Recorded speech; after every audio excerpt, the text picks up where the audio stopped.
សកម្មភាពគំរូអភិបាលខណ្ឌមានជ័យដឹកនាំកម្លាំងផ្ទាល់ចុះពង្រឹងការគ្រប់គ្រងជនបរទេសដើម្បីធានាសុខសុវត្ថិភាពខ្ពស់ជូនប្រជាពលរដ្ឋ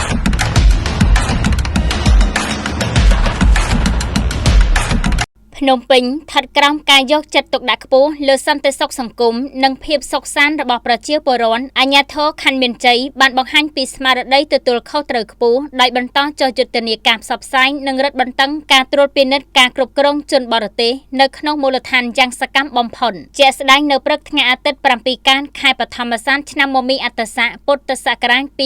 2570 ត្រូវនឹងថ្ងៃទី 21 ខែមិថុនាឆ្នាំ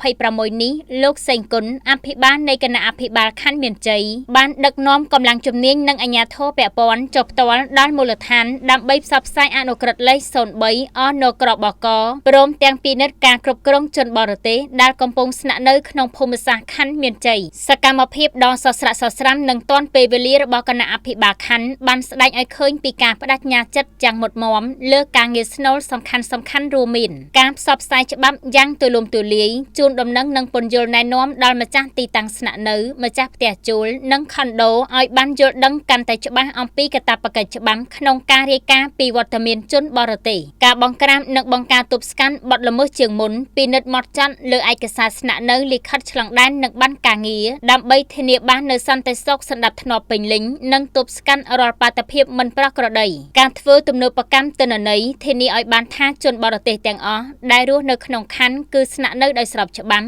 និងមានការចុះបញ្ជីត្រឹមត្រូវតាមប្រព័ន្ធបច្ចេកវិទ្យាទំនើបរបស់រាជរដ្ឋាភិបាលនៅក្នុងឱកាសចូលអនុវត្តការងារនោះដែរលោកអភិបាលខណ្ឌក៏បានអំពាវនាវនិងណែនាំដល់បងប្អូនប្រជាពលរដ្ឋក៏ដូចជាម្ចាស់អាជីវកម្មទាំងអស់ត្រូវបន្តចូលរួមសហការជិតស្និទ្ធជាមួយអាជ្ញាធរមានសមត្ថកិច្ចសកម្មភាពចុះជំរុញនិងត្រួតពិនិត្យផ្ទាល់ពីសំណាក់លោកអភិបាលខណ្ឌសេងគុណនិងក្រុមការងារនាថ្ងៃចុងសប្តាហ៍នេះទទួលបានការគាំទ្រនិងកោតសរសើរយ៉ាងខ្លាំងពីសំណាក់ប្រជាពលរដ្ឋក្នុងមូលដ្ឋានត្បិតអីសកម្មភាពនេះបានសកបញ្ជាក់ពីការគិតគូររក្សាសណ្ដាប់ធ្នាប់សុវត្ថិភាពនិងភាពសុខសាន្តពិតប្រាកដជូនសហគមន៍ទាំងមូលរាយការណ៍ដោយលោកវង្សសុករដ្ឋាហៅប្រមាញ់01